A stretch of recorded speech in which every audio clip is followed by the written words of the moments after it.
మోకాలు మార్పిడి ఆపరేషన్ తర్వాత మొదటి 6 గంటలు లేదా 4 గంటల్లోనే పేషెంట్ని నడిపించడం జరుగుతుంది. అయితే వాళ్ళు ముఖ్యంగా పాటించవలసిన నియమాలు: కంపల్సరీగా ఫిజియోథెరపీ చేయాలి, మోకాలు bending exercises, quadriceps strengthening exercises చేయాలి. కానీ వాళ్ళు చెయ్యకూడని పని ఏంటి అంటే ఇండియన్ టాయిలెట్ వాడటం, అట్లాగే బాస పెట్టలేసుకొని కింద కూర్చోవటం.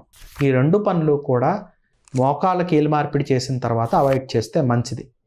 అలాగే కుట్లు తీసేంత వరకు కూడా కుట్ల మీద ఒత్తిడి పడిపోయేలాగా పూర్తిగా బెండ్ చేయటం కానీ లేక ఎక్కువ దూరం నడవటం కానీ చేయకూడదు. కంపల్సరీగా అండర్ ప్రాపర్ గైడెన్స్ ఫిజియోథెరపీ, తీసుకోవాల్సిన డైట్ హ్యాబిట్స్, అట్లాగే వాళ్ళు పాటించవలసిన నియమాలు, తీసుకోవాల్సిన మందులు, డాక్టర్ సలహా మేరకు కంపల్సరీగా చేయాల్సిన పద్ధతులు. For more health tips and updates, subscribe NASA hospitals.